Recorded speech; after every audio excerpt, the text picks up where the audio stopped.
Hola gente, bienvenidos a un nuevo episodio del podcast. Si crees que salir de tu zona de confort es cambiar de marca de café, ponte cómodo, porque viene más extremo que pasar 14 horas empapado en el hielo de Groenlandia nuestro invitado de hoy. Bienvenido, Carlos Vico de Supervivencia Extrema. Carlos, bienvenido al podcast. Muchas gracias por aceptar la invitación y estar aquí con nosotros para hablar con nosotros un poco sobre toda tu experiencia.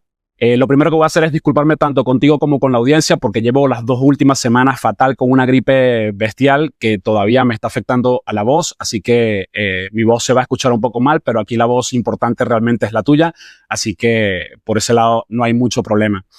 He podido documentarme un poco sobre ti, ¿no? Sobre tu historia, sobre tu trayectoria, ¿no? Sí. Y me ha parecido muy interesante tomando en cuenta que vienes de un negocio familiar relacionado con la cristalería y ahora te dedicas a la supervivencia extrema. Para aquellas personas que no te conocen, ¿quién es Carlos Vico y qué te llevó a dar ese salto? Bueno, yo soy especialista en el ámbito de la supervivencia extrema. No me gusta mucho la palabra experto porque considero que aún me queda mucho por aprender. Pero soy una persona que le ha gustado el hecho de estudiar en carnes propias pues cómo funciona la mente cuando la llevas al límite, ¿no? Cuando estás donde el hambre, la sed, el cansancio, el dolor empiezan a hacer mella realmente a nivel mental, pues ¿qué mecanismos hay? ¿Cómo funciona? ¿Cómo puedes moverte dentro de esa situación, ¿no? Y bueno, llevo actualmente casi 12 años con una escuela de supervivencia propia. He hecho cerca de 18 o 20 expediciones por diferentes desiertos, incluyendo Groenlandia, Siberia, Amazonas, Alpes, desierto de Chebí, el de Túnez, el de Argelia. He estado también en Atacama, he corrido el Dakar en el 2010.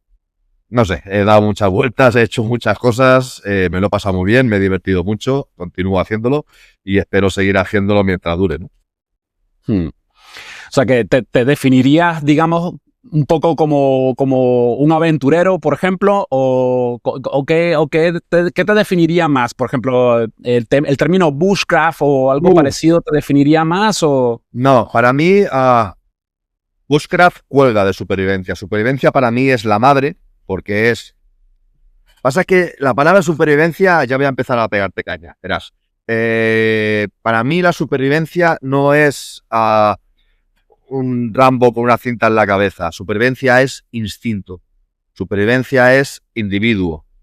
No hay en sí una situación de supervivencia. Lo que desencadena la situación de supervivencia es que el individuo no tiene la capacidad. Es decir, la incapacidad del individuo es la que desencadena la situación de supervivencia. Vale, sí, entiendo. Claro, se ha montado todo una estructura, un castillo, lo que como queramos decirlo, alrededor de la palabra supervivencia, porque ha tenido mucho marketing. Y todo es supervivencia. Cuchillo de supervivencia, mochila de supervivencia. No funciona así. Para mí, al revés, la mente es lo que toma ese lugar, ¿no? La capacidad que tú tengas para calmar tu mente, para entender la situación, para crear estrategias, para mí eso es supervivencia. Todo lo demás huelga de ahí. Es decir, no puedes hacer bushcraft si no eres capaz de dominar tu mente en una situación compleja. No puedes, es decir, es como la rama del preparacionismo, ¿no? El prepper, que son gente que, bueno, pues acumulan material por si hay una situación crítica. Me da igual. Es decir, tú puedes ser un nadador olímpico, el mejor del mundo. Yo te meto a nadar en la playa, algo te toca el pie, entras en pánico, te vas a hundir como un plomo. Todo lo que no sea controlar la mente, nada va a funcionar. Claro. Sí, todo depende también de la situación, ¿no? Justamente esa situación es la que detona, ¿no? Que tú reacciones de determinada manera, ¿no? Y que tu cuerpo reaccione de determinada manera. ¿Tú tienes hijos? Sí, tengo una adolescente. Iba a decir una niña, pero ya ahora una adolescente. ¿De qué edad? 13 años ya. La mía tiene 16. Ya me lo dirás, ya estás empezando, pero verás cómo eso es supervivencia pura. El hecho de tú gestionarte la mente cuando ella viene intensa, cuando te monta un pollo porque no es capaz de controlar sus hormonas y tú tienes que gestionarte a ti, gestionarla a ella, crear la estrategia para que ella baje de ese bucle o salga de ese estacionamiento de pánico puro, para mí eso es supervivencia realmente. Es decir, todo es supervivencia. Todo. Claro, Es decir, sí. tú te atragantas con el bocadillo, ¿es supervivencia? Pues sí. Estás peleando o estás discutiendo con tu jefe, estás discutiendo con tu pareja.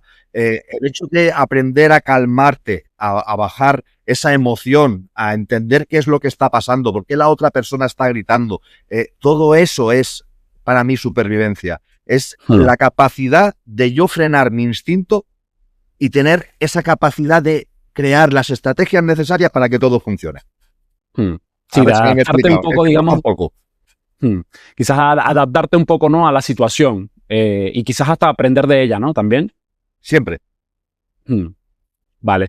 Y todo este tema bueno, digamos, de la supervivencia o todo esto a lo que estás encaminado ahora, ¿crees que a nivel, te viene un poco de la infancia? O sea, quiero decir, ¿de pequeño hacías muchas escapadas a la naturaleza o algo parecido? Todos son pequeñas pinceladas que te van encaminando hacia un camino, ¿no? Yo, por ejemplo, tuve la gran suerte, mi abuelo, digamos que él vivía mucho de la naturaleza, es decir, ahora está mal visto, antiguamente no, mi abuelo era furtivo, eso quiere decir que no usaba pólvora para cazar, sino que él pues ponía trampas, él sabía qué plantas eran, en qué época del año se podían coger, etcétera.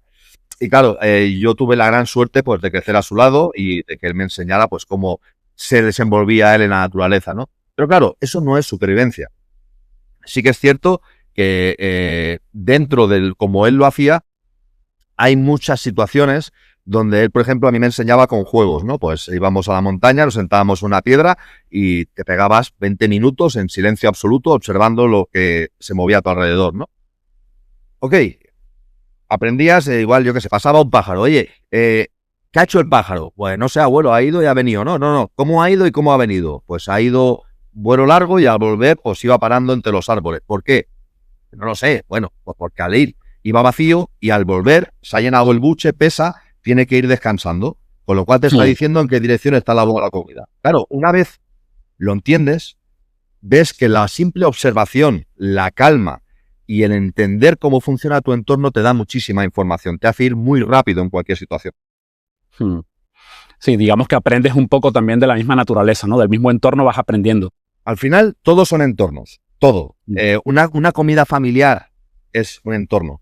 Un despacho donde vas a hacer una negociación es otro entorno. Es decir, lo que tienes que aprender es a observar, a sacar información, microgestos, la gente que cruza de brazos, se cruza de piernas, empieza a mirar hacia otro lado, estás discutiendo y la persona, los pies se inclinan en otra dirección, se quiere ir. Es decir, aprender a leer lo que tienes delante. Hay muchísima información que no vemos realmente. Sí, está claro que hay veces que la vida va muy rápido, ¿no? Y lo que hacemos es que vivimos el momento, ¿no? Vamos como muy rápido siempre, es todo muy monótono y vamos muy rápido y no nos paramos a ver los detalles y a aprender de ellos también, ¿no? Inclusive hasta de nuestros errores. Claro, lo que pasa es que normalmente cuando se habla de supervivencia, te dicen supervivencia en bosque, en nieve, en desierto. Yo... a cualquier persona que le guste esto, ¿no? Yo siempre digo lo mismo. Yo te puedo llevar a mitad de la montaña, mismo punto geográfico, en primavera, en otoño, en invierno, si llueve, si no llueve, si estás resfriado o con un gripazo, si no has desayunado, si ayer te peleaste con tu pareja, si estás deprimido o no, si te has torcido un tobillo o te has lesionado. Y absolutamente toda la situación. Absolutamente. Entonces, para mí, el hecho de estudiar el entorno como tal es un error. Lo que hay que estudiar es el individuo. ¿Qué necesidades tiene y cómo yo, para mí es un tablero de juego un entorno, cómo yo coloco mis necesidades dentro de ese tablero de juego? ¿Qué es lo que tengo que hacer? ¿Qué estrategias para que mis necesidades estén cubiertas? Pues lo mismo en una comida familiar donde pues hay varias personas, donde yo sé que voy a tener un conflicto, pues ya empiezo a crear estrategias para que eso no ocurra. Y al final lo que te das cuenta es que todo en sí es supervivencia. Sí, puede llegar a ser un poco, nos puede llegar a un punto de que estemos un poco exhaustos, ¿no? El tema de ser tan analítico constantemente, ¿te pasa o...? No, porque al final juegas de otra manera. Es decir, lo que para mí es importante es diferenciar pánico y miedo. ¿Bien? Me explico. Cuando surge el instinto de supervivencia, el disparador es pánico. ¿De acuerdo? Pánico es miedo irracional y hay 4 patrones básicos: agresión, huida, bloqueo y sumisión. Bien. ¿Qué ocurre? ¿El pánico es malo? No. Tú vas por la calle, vas a cruzar la calle, sientes un frenazo, el pánico es el que te activa como un resorte para alejarte del peligro. Pero esas mismas situaciones, esos mismos pánicos, en una situación donde yo puedo gestionar, donde yo puedo crear estrategias, me van a ir en contra. Me explico. ¿Cuántas veces te ha pasado que después de una discusión dices, ¡buah! Tenía que haber dicho esto? Sí, ya después en frío lo piensas, ¿no? Piensas, o no tendría que haber dicho esto, ¿no? También. Perfecto, esa es la palabra, en frío. ¿Por qué? Porque tu mente entra en un estado que se llama visión túnel, ¿de acuerdo? Donde te centras en la amenaza y dejas de tener acceso a la creatividad, a la imaginación y a la memoria. Durante unos 15 o 20 minutos. Una vez se desvanece es cuando dices, ¡buah! Tenía que haber dicho esto. Claro. La clave reside precisamente en cuando tú entiendes que tu cuerpo está entrando en pánico por diferentes disparadores. Es decir, mi pánico recurrente, por ejemplo, es agresivo. Pues cuando yo noto, estoy tensando la espalda, estoy tensando la mandíbula, ya no vamos bien, ya no estoy pensando. ¿Qué ocurre? El miedo sí es racional. El miedo me dice de dónde viene. O sea, el miedo es una proyección de mis puntos débiles hacia una amenaza. Esto es perfecto. ¿Qué ocurre? Cuando yo estoy en pánico, no soy capaz de sacar el máximo a mis conocimientos y lo que ocurre es que la otra persona gana la partida, por así decirlo. Claro. Bien. Entonces el punto es, no es que yo esté continuamente analizando la situación ni lo que tengo alrededor, sino que simplemente me dejo ir y cuando yo noto que ya estoy entrando en pánico porque la situación no me está gustando, es cuando digo, para, coge el control otra vez, ¿qué es lo que está ocurriendo para que tu cuerpo reaccione de esta forma? Ya entiendo. Es complicado, pero me imagino que ya llega un momento en que ya estás tan entrenado que ya a la final vas rodado, ¿no? Ya surge de forma natural todo. Correcto. Oye, y ¿cuál crees tú que fue tu primera situación límite? La primera situación en la que tú crees que dices, en tu vida, en general, que tú dices, esta fue mi primera situación límite y aquí tuve que poner en marcha este tipo de actitudes. De forma consciente y sin ser capaz de entenderlo en el momento, te diría que cuando perdí la empresa. A raíz de perderlo, de arruinarme, por así decirlo, perdí la casa, perdí coches, propiedades, la empresa, me divorcié de mi pareja, me peleé. Para mí en ese momento todo el mundo me dio la espalda, te quedas solo y no entiendes nada, ¿no? Porque tú lo has hecho bien, has trabajado mucho, has pagado a todo el mundo, pero a ti no te han pagado, con lo cual te arruinas. Yo en ese momento no lo sabía, pero lo que ocurrió es que yo entré en depresión. Pero yo no bebo alcohol, no tomo drogas, entonces mi forma de afrontar la situación fue trabajar mucho. Es decir, yo me huía de la situación metiéndome en el trabajo. Entonces, claro, tenía 2 o 3 trabajos a la vez, todos los días de la semana, es decir, me basé mucho en el trabajo, porque para mí, en ese momento, yo sentía vergüenza de haberlo perdido todo y de no ser capaz de haber llevado a mi familia adelante, ¿no? Eso lo ves con el tiempo, pero fue una situación muy, muy compleja. Es decir, todos hemos pasado por la misma crisis y yo en esa época hubo un mes que fue crítico para mí donde 3 compañeros míos se quitaron la vida, 3 amigos se quitaron la vida. ¡Hostia! Y claro, ves que todo se desmorona y es muy complejo, ¿no? Tú sigues, simplemente te metes en el trabajo para no pensar, para tirar hacia adelante.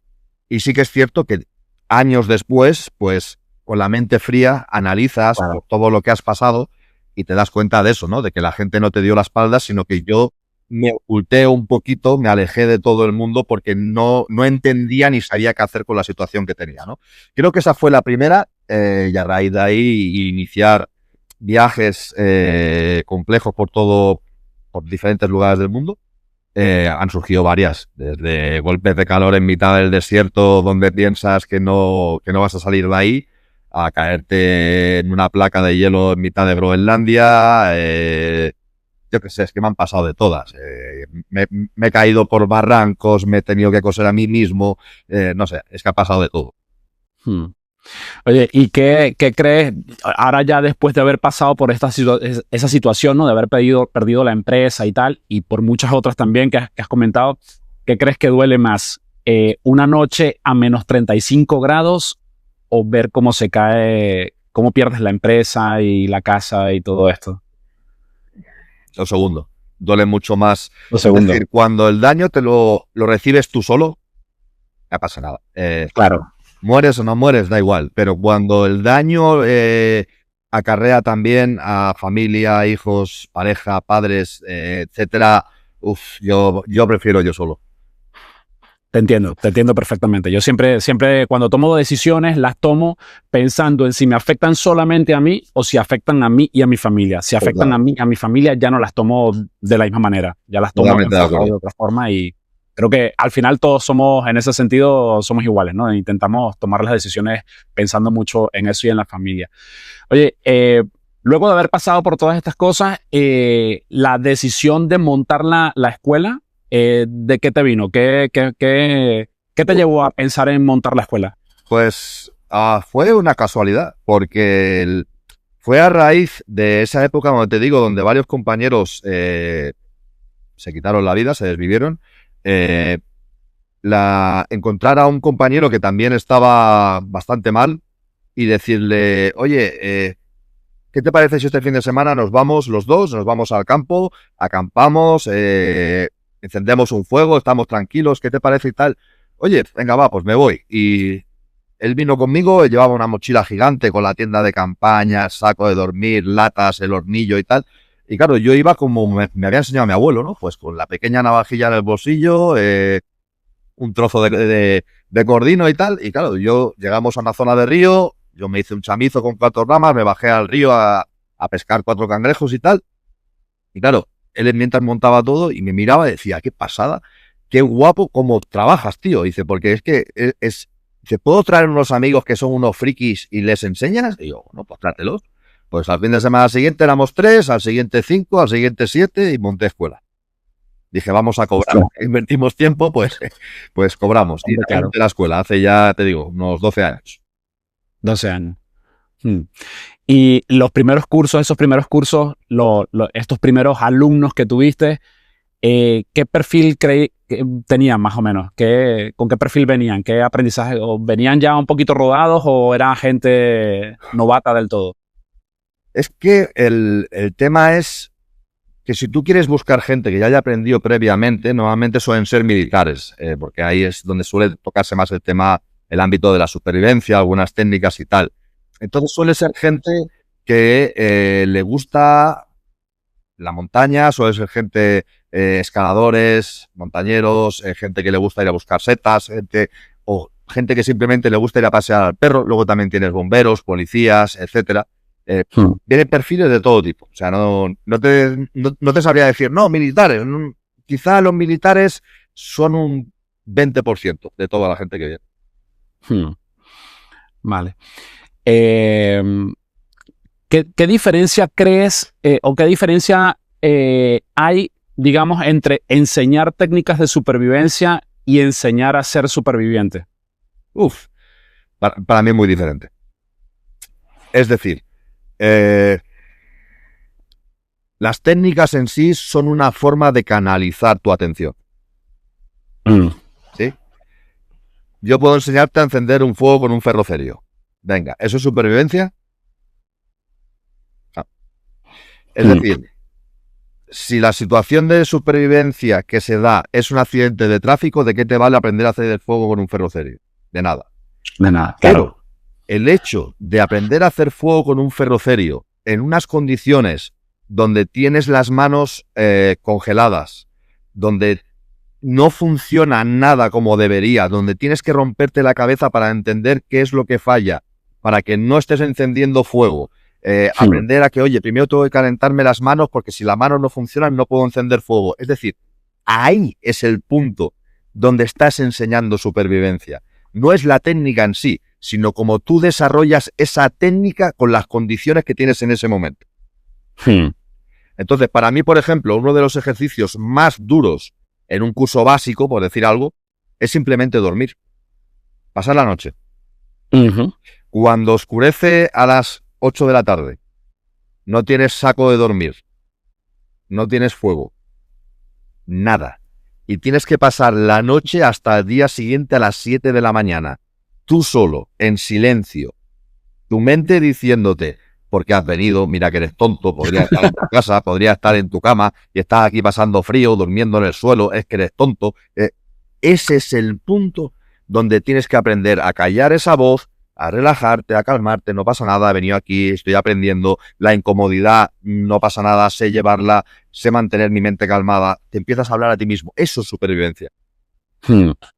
Claro. ¿Por qué? Porque imagínate que sales a buscar setas, te pierdes en mitad, o a una caminata, lo que sea, te extravías, te pierdes.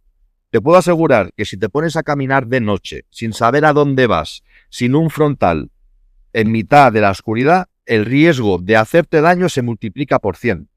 Tener la calma suficiente como para sentarte en el suelo y decir, vale, ¿qué está ocurriendo? ¿Qué está pasando?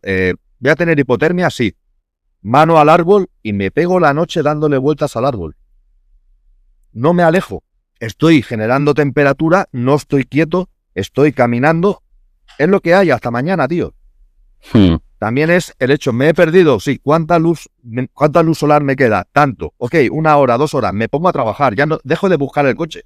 Me pongo a preparar la noche, me pongo a preparar leña para poder hacer un fuego y mantenerme. Es decir, es como toda tu mente cuadra la situación, el entorno en el que estás y creas la estrategia. Ese es el punto. Sí, totalmente de acuerdo. Es complicado, ¿eh? O sea, llega un punto, o sea, quiero decir, complicado en el sentido de una persona, por ejemplo, como yo, que no tiene la más mínima experiencia con todo esto, no quiero saber cómo lo pasaría, ¿sabes? Sin tener ese entrenamiento previo y tal, por lo menos, o estar bien mentalizado.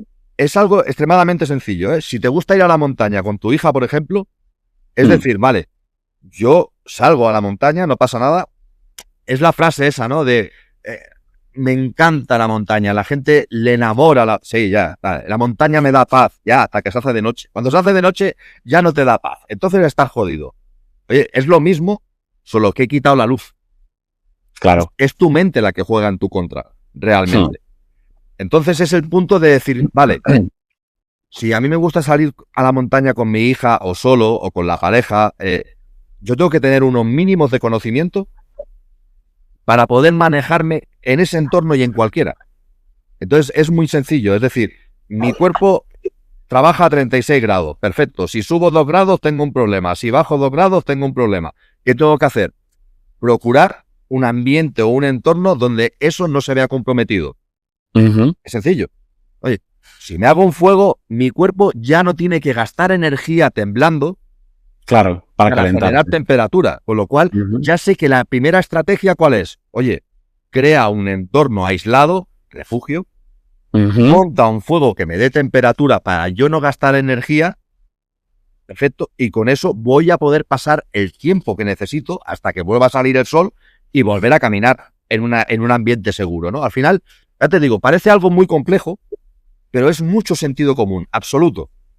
Sí. Y yo simplemente lo que hago es, digamos que en un curso de supervivencia te pongo en la situación compleja donde tu mente tiene que trabajar para que lo pruebes, para que veas que lo que es un poquito los nervios, el frío, pasar un poco de hambre, simplemente es descuadrarte mentalmente para que tú tengas que trabajar en esa situación, siempre en un sitio totalmente controlado, donde hay instructores que vamos a estar encima tuyo, pero que tú puedas probar ese nivel de un poquito de desesperación, un poquito de nervio, un poquito de descuadre mental donde tú tienes que trabajarte a ti mismo para salir hacia adelante. Pero ya te digo, es algo, llevamos sobreviviendo 80.000 años sin escuelas de supervivencia. Entonces es algo totalmente normal. No es nada raro, solamente que por culpa de tener una vida tan calmada, tan tranquila, tan entre algodones, hemos perdido un poquito ese enlace. Y lo que nosotros hacemos es recuperarlo un poco. Ahora te quiero preguntar un poquito sobre viendo un poquito la información de tus experiencias y tus aventuras. Tengo aquí, he sacado, por ejemplo, 4 de ellas que son las que creo que he visto que son más fuertes, ¿no? Estuviste en el Amazonas. ¿En qué parte exactamente del Amazonas estuviste? ¿Cómo fue esa experiencia? Estuvimos en Perú, no me saldrá, en el río Madre de Dios, pero no me acuerdo el nombre de la selva. Ahora me saldrá. Ya te lo diré de aquí un poquito. No me acuerdo ahora del nombre, pero bueno. No te preocupes. Lo que estuvimos es fuimos a la zona del Amazonas, a la jungla, y durante 4 días lo que hicimos fue ir descendiendo el río Madre de Dios. Nosotros cortamos los árboles, hicimos las balsas, los remos, etcétera, y cada día íbamos descendiendo el río, cada día parábamos, tienes que pescar, coger el agua, potabilizarla, hacerte el refugio, el fuego para cocinar, etcétera. Y eso cada noche. Entonces, cada noche escuchar la jungla a tu alrededor es una pasada, una experiencia espectacular. El tema de la humedad, ¿no? No sé, ¿vivieron algún tema en plan infecciones o picaduras? Picaduras de mosquito a tutiplén, parecíamos pizzas andando. Está bien porque hicimos un ungüento con una planta que se llama huito, que es para que te piquen menos. Bueno, funciona, podríamos decir que sí, que te pican menos, pero te siguen picando. Claro. Cada día, te digo, hervir el agua, con lo cual no tuvimos ningún problema de infección a raíz de agua, porque hacíamos muy bien el tema de filtrado, el tema de potabilización, y nadie se puso malo. El tema de comida quizás sí que escaseó un poco más, porque tuvimos muy mal tiempo y el río bajaba muy turbio y costaba mucho pescar. Pero lo que es bonito ahí es, claro, yo iba llevando a un grupo de 7 personas, 8, y ver cómo haces encajar en esa situación donde hay tanto nervio, tanta tensión, todo se mueve alrededor, ¿sabes? Que el camino, pararte en un camino es que se te coman las hormigas. Simplemente por pararte en el camino se te suben las hormigas por los pies, y que si es hormiga de fuego, que si es hormiga bala, que si es hormiga de su puñetera madre. La bala.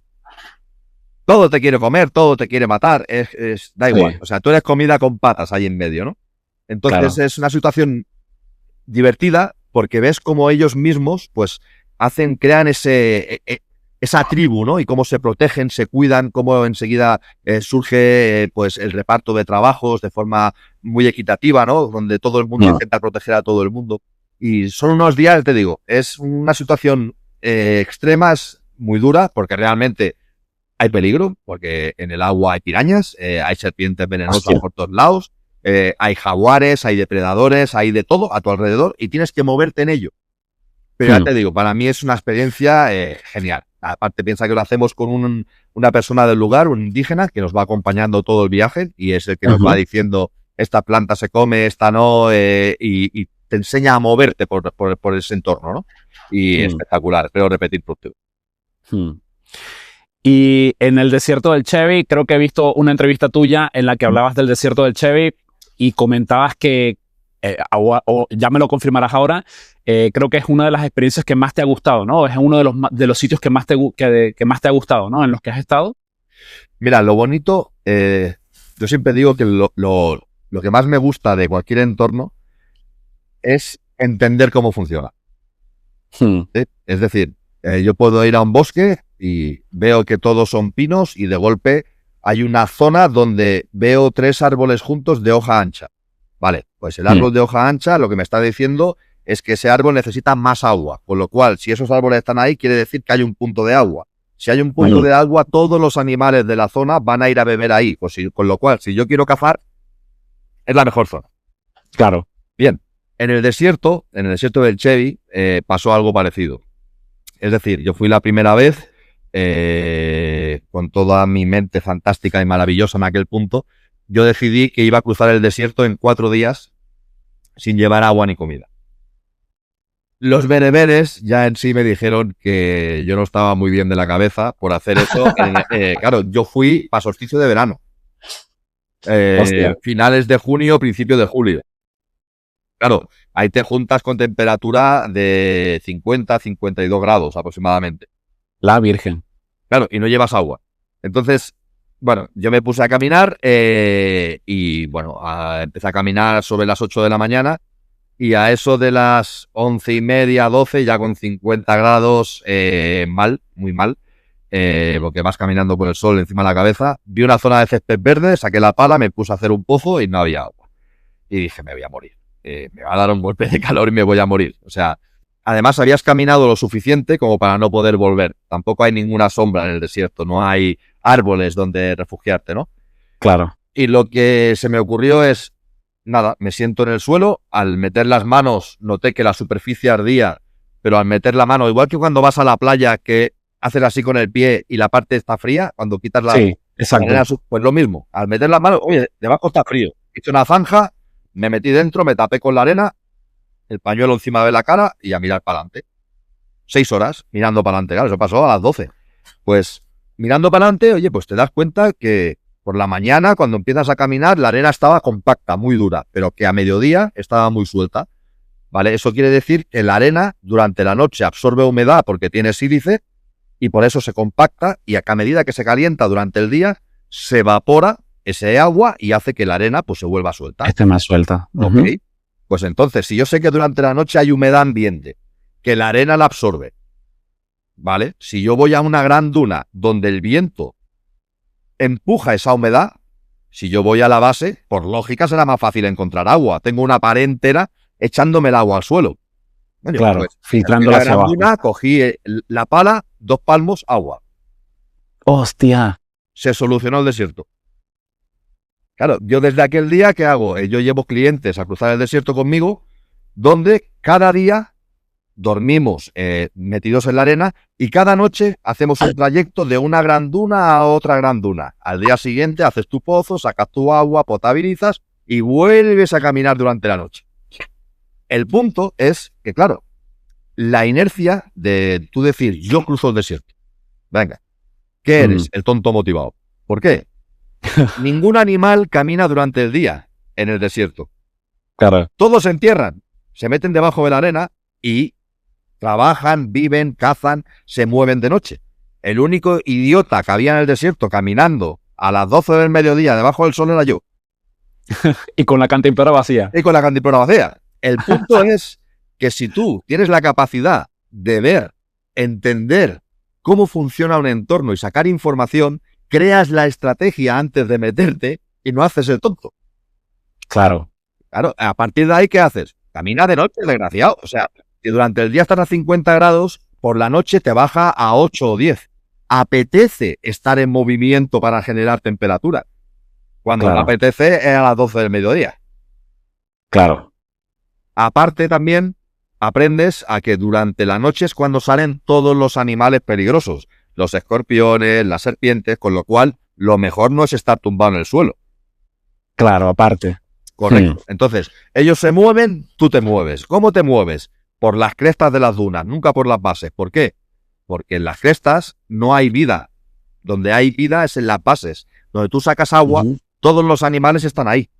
Porque es donde está el agua, donde está la vida. Entonces, ¿tú qué haces? Durante la noche te alejas de esas zonas de agua, haciendo el trayecto de una duna a otra gran duna. Con lo cual, toda la estrategia cuadra perfecta. Por eso me gusta tanto el desierto. Interesante. Bueno, yo siempre digo que el que no sabe es como el que no ve, ¿no? O sea, correcto. Al final, fíjate, tú mismo lo has dicho, ¿no? Que al final has aprendido la lección, digamos, y ahora ya lo tienes súper asimilado y ahora inclusive llevas gente y ya sabes exactamente cómo va la historia. Y por la noche, que la temperatura, entiendo que por la noche también baja mucho, ¿no? Depende de lo que quieras. Si yo quiero hacerle daño a la persona, si la persona es dura físicamente, lo llevo mes de junio, julio. ¿Por qué? Porque durante el día lo vas a reventar. Si la persona, al revés, es una persona más débil físicamente, procuro llevarlo septiembre, octubre. que ya durante el día estás a 30 grados y por la noche te baja a 4 o 5 grados. Y al revés, si el tío me cae mal, que digo yo, pues me lo llevo en diciembre o enero, porque durante el día estás a 14 o 15 grados, pero por la noche te puede bajar a -4, -6. Y va a ser manga de camisa. Madre mía, qué extremo, ¿eh? Es bastante horrible, sí. El desierto es complejo. Y el tema, por ejemplo, la taiga siberiana, tengo entendido que también estuviste allí en la taiga siberiana. Sí. Allí, ¿cómo fue la historia? Porque aquí ya es frío, ¿no? Frío a saco. Sí, ahí estamos en el otro extremo. Estamos hablando llegamos a unas mínimas de -52. -52. Sí, en el punto máximo -52. El punto es que allí lo que fui a hacer es una fuga de un gulag. Sí, un gulag es un campo de concentración ruso. Sí. Bueno, no es un campo de concentración, sino es un campo de trabajo, es diferente. Allí tú robabas una barra de pan, te caían 5 años en el gulag, ¿vale? Y ahí llevaban a la gente, pues, a cortar leña y tal, para montar puentes y montar cosas que necesitaba la Unión Soviética en aquel momento. O sea, fue una forma de conseguir mano de obra barata del pueblo, técnicamente, y matarlos de hambre. Sí. El punto es que yo vi una peli que me gustó mucho, que es Camino a la Libertad, donde hay un grupo de personas que se fugan de un gulag y llegan a China. Y dije, ¡buah! Eso tiene que ser horrible. Piensa que tan horrible es la climatología en ese punto, que en invierno no hay guardas. Es decir, nadie vigila. Si tú te quieres ir, ya te puedes marchar. ¿Por qué? Porque vas a durar 20 metros. Claro. De temperatura. Entonces, precisamente, Camino a la Libertad lo que hace es juega haciendo una fuga en invierno. Y yo dije, yo tengo que probar eso. Y lo que hice fue ir a un mercadillo, comprar ropa de la Segunda Guerra Mundial, como iría un militar de la Segunda Guerra Mundial. Me hice los cubrebotas con piel de cabra, los guantes con piel de conejo, la morrera con piel de conejo. Me fui a Siberia, me metí en un gulag, en mitad de la taiga, salí, y lo que hice es que 4 cazadores rusos, ellos sí que iban con ropa moderna, iban con raquetas, tiendas de campaña, fogón y demás, me iban a perseguir, me persiguieron durante 4 días, y yo solamente llevaba la ropa, una cantimplora de acero inoxidable, mi cuchillo grande y un ferrocerio. 4 días, a patear. El punto es que cada día tienes que hacerte el refugio, porque hicimos una ruta de 78 kilómetros, saliendo del gulag y llegando a una presa, todo caminando encima de un río. Madre mía. Cada día tienes que hacerte el refugio, cada día tienes que hacerte un fuego, tienes que deshacer nieve para conseguir agua.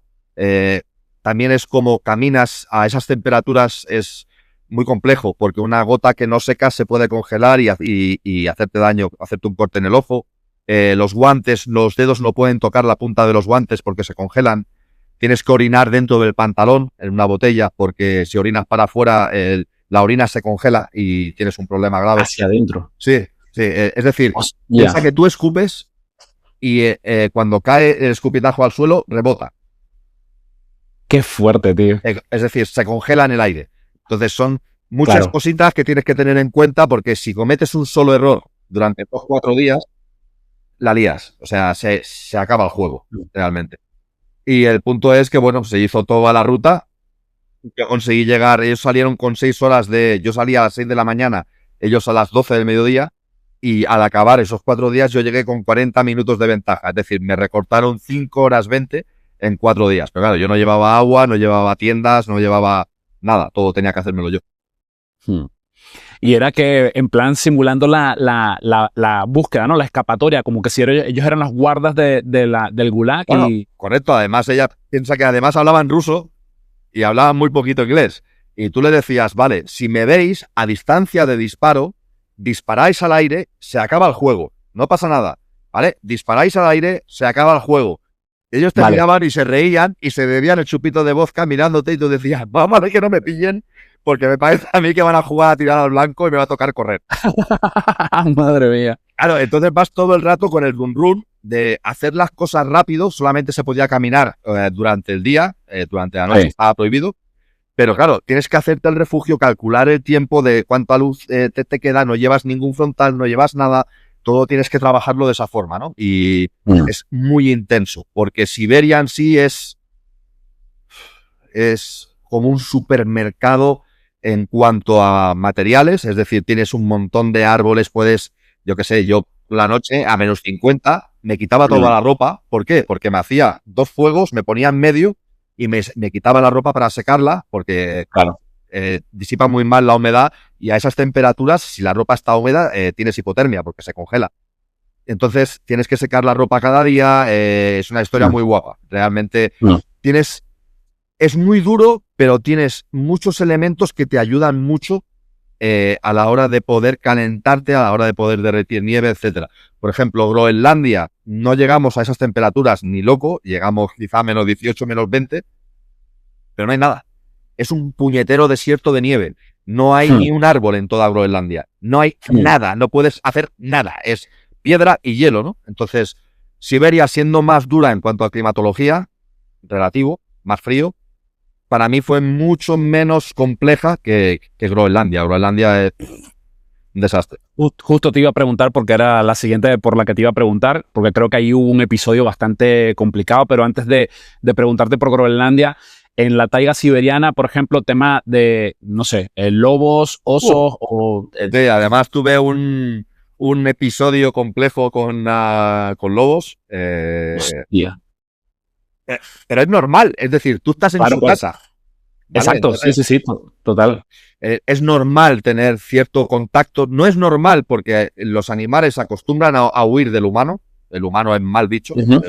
Los animales simplemente escuchando tu voz ya se alejan porque no quieren cuentas realmente con el humano para nada. Yo no voy a entrar en si el lobo me quería comer o simplemente tenía curiosidad por saber quién era el inútil que estaba en mitad de la taiga por la noche a -50, pero sí que es cierto que con el refugio hecho se me acercaron, al día siguiente me di cuenta que eran varios lobos, pero el punto es que tú estás en tu refugio hecho con un tronco, las ramas, tu fuego delante, estás haciéndote un té con unas vallas para meter algo caliente en el cuerpo y de golpe ves cruzar una figura por detrás del fuego y dices, ¿eso qué ha sido? ¿No? Y el tamaño es gigante, piensas que es un pony. De golpe oyes algo que te olfatea por detrás, metiendo como el hocico entre las ramas del refugio, entras en pánico puro. La primera reacción es, corre, ¿a dónde? Estás en mitad de la nada. ¿Cuántos pasos vas a dar hasta que te muerdan y te maten? Quédate que súbete a un árbol. A -50, ¿cuánto rato vas a aguantar sentado en un árbol? Sí. Nada, te vas a morir a los 10 minutos si no generas temperatura. Y el punto es, vale, ¿estás en el refugio? Sí. La espalda la tienes cubierta, tienes un fuego delante. De momento no se han metido. Vamos a ver cuánto aguantamos, ¿no? Y van pasando las horas y cuando ves movimiento, oyes que se acercan y tal, con la cantimpora en una mano y el cuchillo en la otra, y vas pegando golpes, y insultarlo. ¡Cabrones! ¡Hijos de puta! Y de golpe se alejaban. Pasaba un rato y otra vez se acercaban. Y como tú vas jugando con la leña, porque si la pones horizontal, aguanta más rato, pero hace menos llama. Y cuando había poco llama, se acercaba. Si la pones vertical, hace mucha luz, se alejan, pero se gasta muy rápido. Y yo no podía ir a buscar más leña. Entonces, es toda la noche jugando con ver cuánta leña te queda para que el fuego funcione. Al final amaneció que había quemado medio refugio. Claro. Aparte del agotamiento mental, ¿no? De estar ahí pendiente, de no poder dormir y todo el tema, me imagino que... Aparte del pánico puro, porque estás todo el rato en tensión pensando en qué momento y por qué lado te van a pegar el bocado y se te van a llevar arrastrando. Claro. Sí, porque un lobo de ese tamaño, aunque seamos grandes, seguramente, y normalmente no están solos, ¿no? Normalmente van en manada, si no me equivoco, ¿no? Yo identifiqué huella de 3. 3, que yo me imagino que serían lobos jóvenes, lo que fuera, que se habían alejado, estaban montando su propia manada, lo que fuera, ¿no? Pero, oye, la sensación, aparte yo creo que también tiene mucha culpa Hollywood, ¿no? Porque si tú has visto la peli de los lobos, creo que era Tormenta Blanca o no me acuerdo cómo se llama, que están en Alaska, que se cae un avión, que es el del actor no me suena. De venganza. Bueno, vayan los lobos y tal, ¿no? Ah, no, ya sé cuál es, sí, ya sé cuál es, que sí, con este hombre que está mayor, Anthony Hopkins. No, esa es la del desafío. Ah, la del desafío, exacto, sí. Yo te hablo de otra que es del actor de Liam Neeson, se llama el actor, y creo que en la película se llama Tormenta Blanca o algo así. Total, que se cae el avión y hay un montón de lobos. Pues tú todo el rato estás viendo los lobos que te van a morder, tío. Y lo tienes metido en la cabeza y estás todo el rato ahí en una tensión enorme. Que ya te digo, es constantemente pensando en qué momento te van a pegar el bocado si te van a llevar arrastrando, ¿no? Sí. Y ya te digo, fue amanecer. El lobo es más listo de lo que parece y cuando sabe que tú eres humano seguramente vas a tener un rifle y que cuando ya hay luz lo vas a ver y le vas a pegar 2 tiros. Allí se fue todo el mundo. Y nada, te levantas y justo fue el amanecer del último día antes de llegar al final. Ya justo me quedaban 4 horas de travesía para llegar al final de la carrera, por así decirlo, contra los cazadores. Esa es la historia de los lobos en Siberia. No se llegó entonces a escuchar el disparo, ¿no? No, yo ya te digo, iba todo el rato con el culo apretado, que digo yo, porque ibas todo el rato con el nervio. Claro, el punto es que desde casa la gente, yo llevaba un Delorme, que es un dispositivo GPS, que a la gente en un mapa le marcaba mi punto, y los cazadores llevaban otro. Es decir, la gente desde casa sí que veía la distancia, pero yo no podía saberla. Hostia, qué bien, ¿eh? Claro, yo no sabía si los cazadores estaban a 1 hora, a 2 o a 5 minutos. Claro, entonces la gente desde casa sí que iba viendo como el punto de ellos se iba acercando al mío mientras yo iba avanzando, pero yo no sabía dónde estaban. O sea, yo iba todo el rato intentando ir lo más rápido posible, digo, porque en cualquier momento siento el disparo y se acaba el juego. Claro. Hostia, qué chulo, ¿eh? Qué chulo. Estuvo muy divertido. Bueno, y ahora sí Groenlandia, ¿no? Que es, creo que es uno de los sitios en los que has estado que ha sido como más llamativo, ¿no? Precisamente por lo que te sucedió allí. Cuéntanos un poco sobre la parte de Groenlandia, ¿cómo fue? Groenlandia fue 1 año antes de Siberia. O sea, Siberia fue producto de Groenlandia. Sí, fue después. Groenlandia, yo ahí monté una empresa con un grupo de personas que a raíz de ver los viajes que yo hacía, yo ya me estaba llevando empresarios a cruzar el desierto, empecé a salir en diferentes medios, en diarios como La Vanguardia, El Periódico, etc. Y bueno, me dijeron de montar una empresa y dije, ok, me dijeron, ok, vamos a hacer un viaje, el más extremo que se te pueda ocurrir, el viaje de tu vida, ¿cuál sería? Dije, yo creo que los mayores supervivientes, es decir, la tribu que manejan mejor la supervivencia son los inuit, los esquimales. Esquimal está mal dicho, es un insulto. Entonces, los inuit, porque son gente que viven en un desierto de hielo, que todo lo que hacen es a raíz. Tú tienes fuego, sí, pero no hay materia vegetal para quemar, con lo cual lo hacen con el aceite de las ballenas que le sacan a las ballenas. Es una locura. La ropa es toda con ropa de animales, las gafas son con trozos de hueso. Inventaron el Gore-Tex porque se hacían la ropa con los intestinos de la ballena. O sea, es lo que dices. ¿Y cómo es que yo quiero ver esto en persona? ¿Sabes? Entonces les dije, vale, yo quiero hacer un viaje en solitario, es decir, una ruta en solitario de 4 días, sin agua y sin comida, donde los esquimales me van a llevar, los inuit me van a llevar a 4 días de distancia, a 80 kilómetros, y yo volveré en solitario. Me dijeron que ok, que todo estaba perfecto para hacerlo. Y bueno, empezamos a tomar contacto con los inuit, vimos ya una tribu donde habían personas que podían ayudar, que hablaban el inglés, con lo cual nos podíamos comunicar bien con ellos. Se prepara todo y 4 días antes de salir, salió por el Telenoticias una noticia que decía: llega un huracán a la costa sur de Groenlandia, el primero en 80 años. O sea, decía 80 años que en el primero no había un puñetero huracán. Maravilloso. Dije, bueno, no pasa nada. Digo, seguramente el huracán se desviará o perderá fuerza, con lo cual, bueno, tendremos un par de días de mal tiempo, pero se podrá hacer. Bueno, pues iniciamos el viaje, vamos a Islandia. Ya en Islandia vemos que el tiempo no está muy correcto. Cruzamos a Groenlandia y llegas a Groenlandia que está lloviendo. en el mes de enero. Hmm. Parece una tontería, pero en el mes de enero en Groenlandia tendría que haber -20. Si está lloviendo, quiere decir que estás a 4 o 5 grados positivos. Hmm. ¿Eso qué hace? Que todas las placas de hielo estén rotas. Que la Claro. nieve se ponga blanda. Que la Ujú. sea nieve húmeda. Eso quiere decir que todo se vuelve malo. Es decir, yo había entrenado mucho sobre nieve compacta, andar sobre nieve dura, no sobre Ujú. nieve blanda. Ahora te hundes por encima de las rodillas para poder hacer trayecto. Con lo cual el cansancio es brutal, el desgaste físico es nada de lo que tú habías pensado, y todo se complica muchísimo. Yo pienso que para entrenar Groenlandia o Siberia, yo lo que hago es voy a cámaras de hipercongelados, me meto dentro y Ujú. intento encender un fuego, intento hacerme refugio, me quito ropa, juego con la hipotermia para entender cómo funciona mi cuerpo en ese Claro. entorno, ¿no? Y claro, llegas allí, estás conviviendo con ellos, ves cómo ellos cazan, cómo pescan, cómo conviven, etcétera. Y al pasar el cuarto día, que era cuando ellos me tenían que llevar, me dijeron que no me llevaban, que el entorno estaba tan mal por culpa del huracán que no me podían llevar, que era un suicidio. Entonces yo dije, oye, yo he venido hasta aquí, yo tengo que hacer mi viaje, entonces necesito que me llevéis. O sea, había un trato hecho y tal.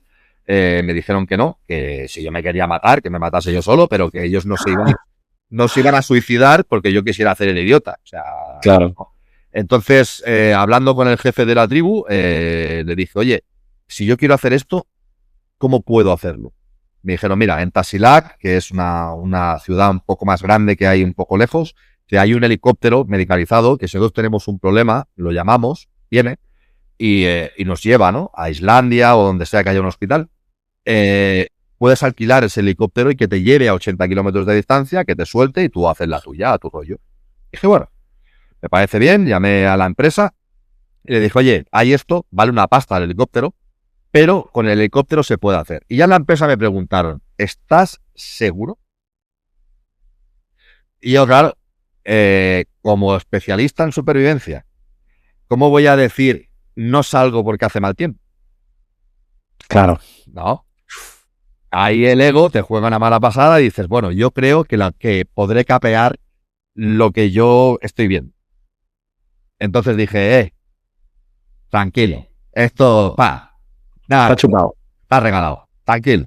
Venga, vale, pues llamamos al helicóptero, te llaman, te dice, ok, el helicóptero se pone en ruta y tal, hablando con el jefe, le pregunto, le digo la última pregunta, que es una anécdota que tengo ahí clavada, ¿no? De decirle, oye, he visto cómo pescáis, cómo cazáis, cómo hacéis todo. Cuando un oso blanco os ataca, ¿qué hacéis aquí? Porque eso no lo he visto. Entonces, ¿qué estrategia tenéis vosotros si un oso blanco os ataca, no? Y no me mira y me dice, ¿cómo? Digo, cuando un oso blanco te ataca, ¿qué haces? Te peleas.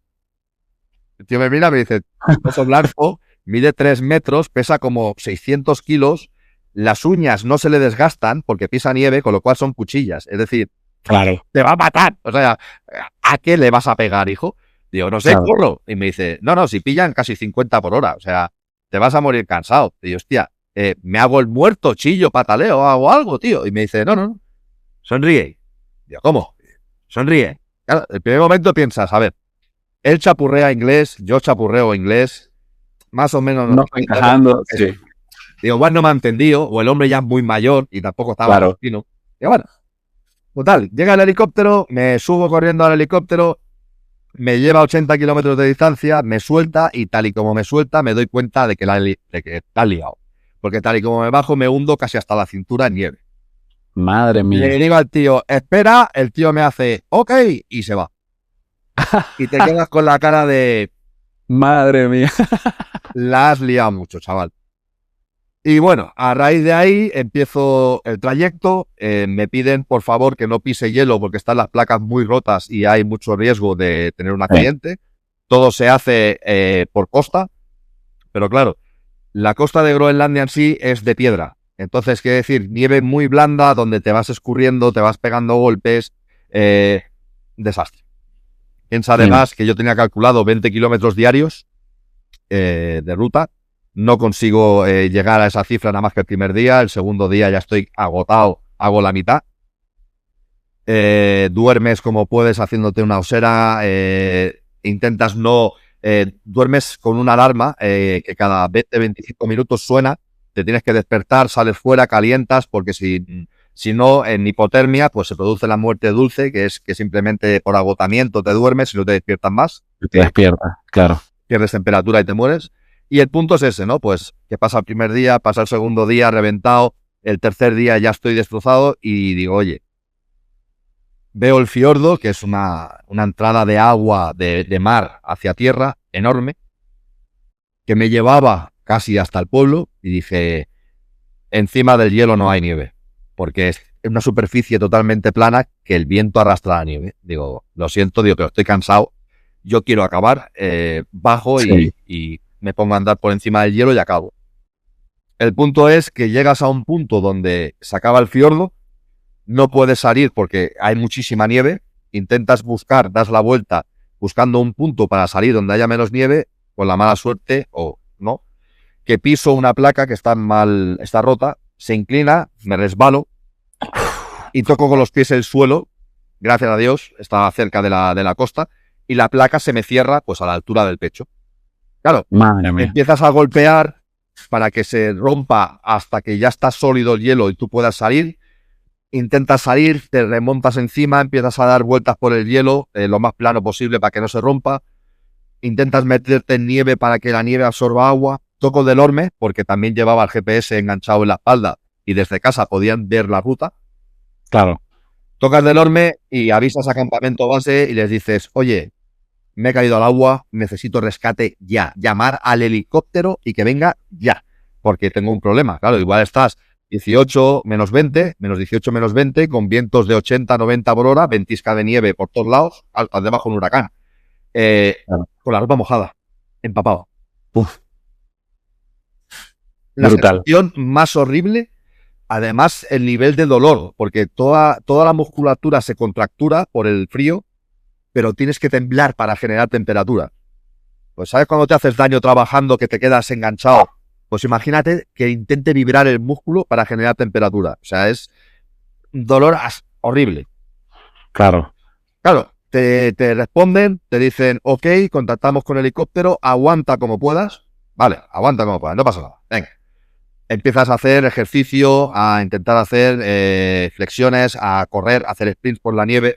Había un talud de nieve, hice un agujero y lo único que se me ocurrió es la capa base es elástica. Digo, si es elástica, tiene que llevar goma. Si lleva goma, lleva petróleo, tiene que arder. Entonces lo que hice fue cortar la ropa base, clavé la pala en la pared, hice unas tiras de tela, le prendí a fuego para intentar secar primera capa y segunda capa. En pelotas, dentro del agujero. Madre mía. Te tragas todo el humo negro que haces al quemar la ropa. Empiezas a toser, a vomitar, los ojos rojos no ven nada, intentas salir para afuera, estás temblando otra vez, intentas meterte para adentro, no puedes respirar. Yo caí al agua a las 9 menos 10, es cuando yo toco el botón. Empieza a pasar el tiempo, pasa casi una hora. Yo vuelvo a decir, oye tío, estoy mal, ¿dónde está el helicóptero? El helicóptero, ¿ves que hace mucho viento? Sí. Vale, pues si el helicóptero no puede volar con tanto viento, hay que esperar que el viento baje, que a ventana de buen tiempo, es decir, que se calme y entonces puede volar. Tienes que calmarte e intentar esperar a que eso pase. Ok. Sigues haciendo los sprints, calentando, esforzándote. Y hacia las 12 del mediodía, yo me había caído a las 9, mandas otro mensaje, oye, empieza a estar mal. O sea, ¿sabes cuando vas conduciendo y se te cierran los ojos? Sí. Pues cuando tú sabes que si te duermes te mueres, pues se complica mucho. Yo mandé un mensaje de, oye, mi cuerpo está empezando a fallar. O sea, me estoy empezando a dormir, no estoy bien, necesito como sea, por favor, que me saquéis de aquí. Lo sabemos, Carlos, estamos intentando hacer lo imposible, espérate a ventana de buen tiempo, aguanta como puedas. Vale. A las 2 del mediodía se hace de noche.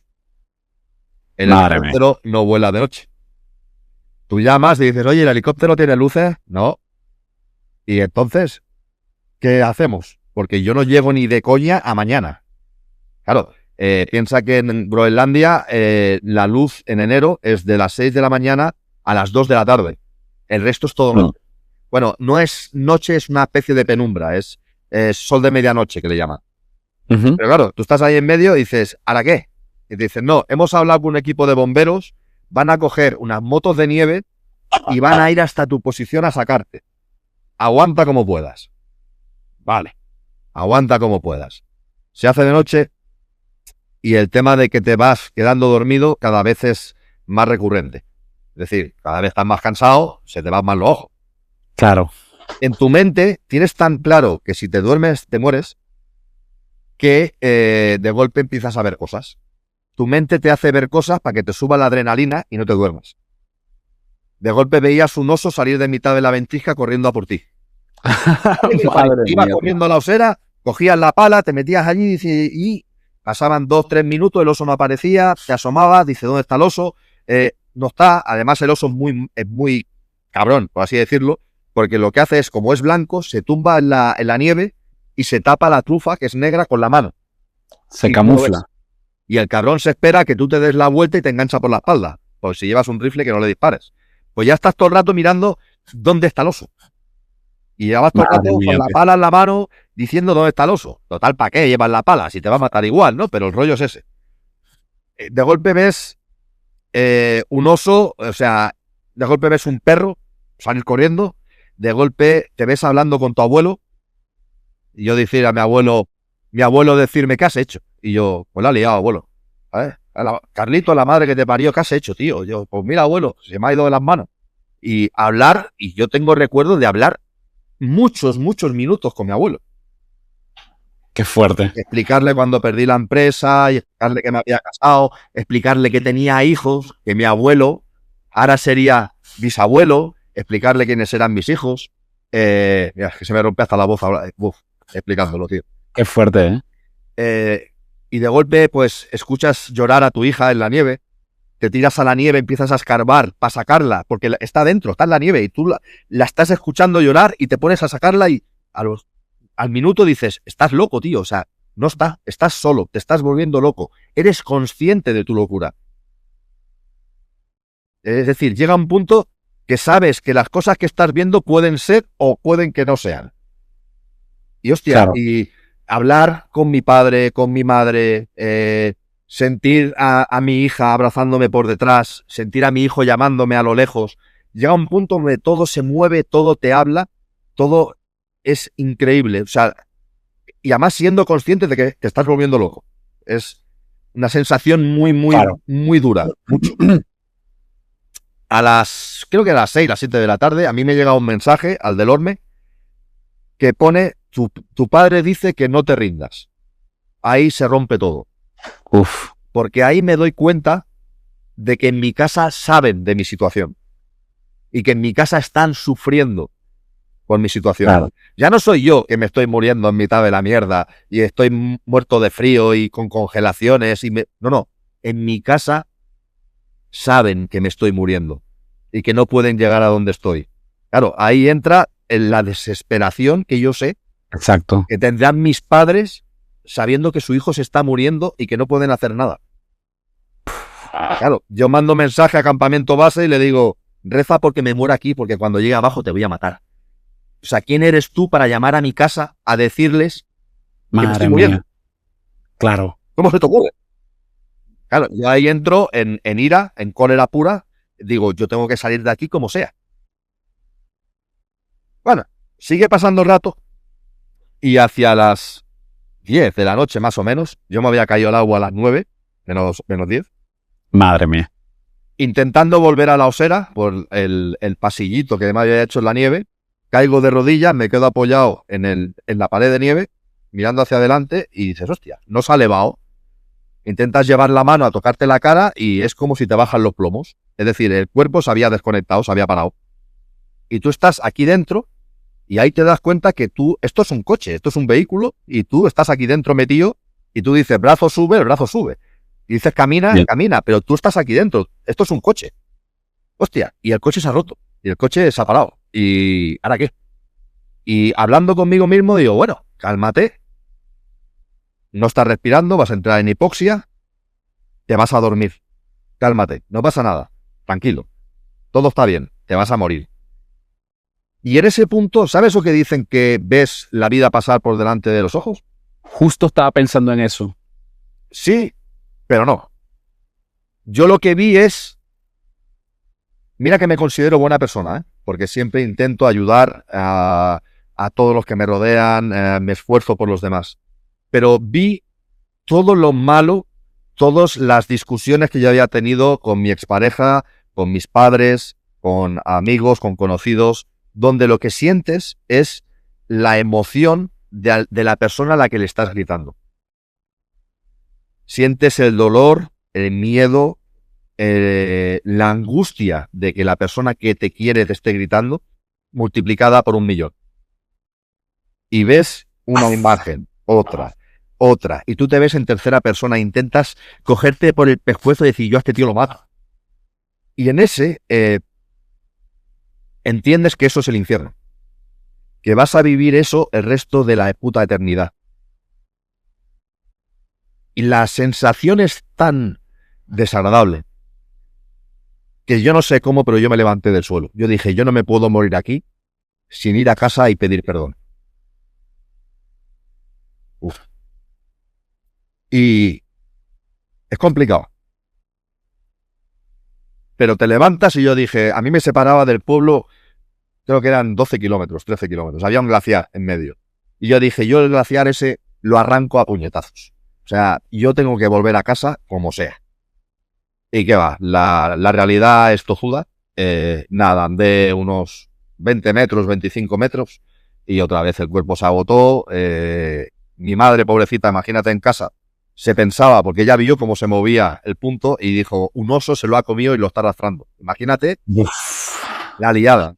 Madre mía. Volví otra vez a la osera y dije, buah, es que no me queda nada dentro, o sea, no me queda energía. Es decir, llega un punto donde hasta respirar e inflar la caja torácica para coger aire, no la puedes inflar, no te queda energía. Entonces respiras mal y empiezas a toser. El pulmón se hace mierda. Yo pensaba que no había comido durante esos 4 días. Beber, igual había bebido un chupito de agua al día porque no puedes hacer fuego para derretir nieve. Tienes que deshacerla con el calor corporal. Con lo cual los riñones se me hicieron polvo, los pulmones se destrozaron de estar respirando el humo negro, etcétera. O sea, el cuerpo se me fue al carajo. Y hacia las 11:20 de la noche, si no recuerdo mal, mando un mensaje a casa diciendo, gracias por todo, no hay pena, me voy a dormir. No puedo más. O sea, ya llegó un punto que ya había dejado de temblar, el cuerpo ya se me había ido y dije, no puedo más. O sea, físicamente no hay nada que pueda hacer ya aquí. Y me subí a la piedra donde yo tenía la osera debajo, pues me subí encima de la piedra, me tumbé, la piedra más blandita y más calentita de toda Groenlandia, y dices, me voy a dormir, ya no puedo más. Y en eso que te duermes, la sensación es brutal, ¿eh? Es como, ¿sabes cuando tienes mucho frío y te metes en la cama con la mujer, con la parienta, y la cama está caliente y la sensación esa de... Sí, de satisfacción de... Sí. Y ya te digo, y te pones y duermes y en eso sientes un muy, piensas, un mosquito, tío. Puto mosquito de mierda, haces así con la mano, abre un ojo, un mosquito, y ves una luz y piensas, la luz al final del túnel. Ahora ya se va a poner esto intenso. Y era la luz de las motos de nieve llegando a mi posición. Madre mía, tío. Claro. Llegan las motos de nieve y yo estoy así. Me levantan entre dos gigantes, neerlandeses, vikingos, te ponen de pie, te quitan la ropa y en medio te desnudan, te ponen ropa seca, te dan un té caliente con miel, tú oyes cómo se abre una lata de Coca-Cola, las pupilas se te dilatan como si fueras un yonki diciendo dame azúcar ya. Te decían, está frío, me la pela, dame azúcar. Y hostia, ¿sabes eso el punto de decir, ahora lo entiendo, tío? ¿Sabes? De decir, cuando yo hablaba con el jefe de la tribu y él te dice cuando el oso te ataque sonríe, Claro, yo le hablaba del oso y él te hablaba de la muerte. El punto es, Claro. cuando la muerte viene, ni chilles, ni patalees, disfruta, sonríe. Es tu momento, Sí, relájate, ¿sabes? claro. Y, hostia, marca una diferencia abismal el hecho de morir con miedo y mal a morir aceptando. Es brutal, ¿eh? O sea, yo lo he vivido y te puedo decir que morir mal desde el miedo es horrible. Es muy mal. Pero desde la aceptación, hostia, es un nivel de me dejo ir espectacular. El punto es que, bueno, me querían subir al trineo, que hubiera sido la mejor opción, pero yo en ese punto vi el trineo y dije, eso es un ataúd, a mí no me metes en el ataúd, a mí meterme en la moto, ¿no? Te suben a la moto, son 3 motos, 2 individuales y una de 2 plazas, y claro, arrancan y tú no tienes fuerza para cogerte al delante, con lo cual a la primera curva sales disparado, Hostia. paran todos, te recogen y, bueno, te atan a la moto con unos pulpos que llevan y tal y unas cuerdas. Bueno, vale, seguimos y nada, al kilómetro, kilómetro y medio, pasa la primera moto, pasa la segunda y cuando pasa la mía, que es la que pesa, se rompe la placa de hielo, ¡bum! Y la moto se vuelve a meter en el agua. Otra vez No me jodas. hasta el pecho de Madre agua, mía. chillando, gritándole, insultándolo. Bueno, pobrecito, les dije de todo. Claro, el punto es que yo ya me estaba muriendo a gusto, me habían calentado, me habían dado ropa caliente y me habían vuelto a mojar. O sea, dentro de mi mente era como, hijos de puta, yo estaba a gusto, me habéis dado esperanza y me vais a matar. O sea, estaba Claro. muy enfadado dentro de mi mente, ¿no? Pero el punto es, hostia, cortan las cuerdas, te tiran al suelo para sacar la moto, me cogía el tubo de escape, tenía tanto frío que me cogía el tubo de escape de una moto, se derritieron los guantes, bueno, un desastre, otra vez mojado. Y a mí el rescate, cuando llegaron ellos a mi posición, eran las 12 menos cuarto de la noche y llegamos a campamento base a las 6 de la mañana. Uf. El punto es que la nieve estaba tan blanda que, claro, tú vas con las motos y no vas encima de la nieve, la vas casi atravesando. Entonces, las piedras, rompías un patín, tenían que parar, cambiar el patín, vuelta a arrancar y así continuamente. Una locura. El punto es que, claro, desde aquí a los Inuit se les ofreció todo el dinero del mundo para que cogieran un trineo de perros y me sacaran. Ningún Inuit salió. ¿Por qué? Era un suicidio. Claro. Decían, ¿para qué quiero yo el dinero? Si me voy a morir. Claro. Ya, Sí. no, y que ese equipo de bomberos realmente se jugó la puñetera vida para sacarme a mí, que estaba haciendo el capullo, probando no sé qué, porque a mí mi ego me había dicho que yo podía hacer eso, ¿no? Entonces, claro, llegas a España, porque me dijeron que me llevaban a un hospital a Islandia, dije que no, digo, a mí me lleváis a Barcelona. Primera, porque como me metan en un hospital en Islandia, la factura va a ser cojonuda. Y segunda, Claro. porque mis padres van a llegar a Islandia antes que yo. Mi madre, si hace falta, llega nadando. ¿Vale? Entonces dije, no, digo, hospital y para Barcelona. Llego aquí y bueno, tenía congelaciones en los dedos, en las orejas, los riñones, un riñón hecho polvo, los pulmones también hechos polvo, pero donde realmente estaba complejo era aquí. La cabeza. Me había roto por dentro. ¿En qué punto? Yo no podía dormir. Es decir, en el momento que yo notaba que me dormía, me empezaba a tirar del pelo, a arañarme la cara, a pellizcarme, porque se me había metido en la cabeza que si me dormía me moría. Claro. Hostia, Entonces tío. tienen que empezar a medicarte.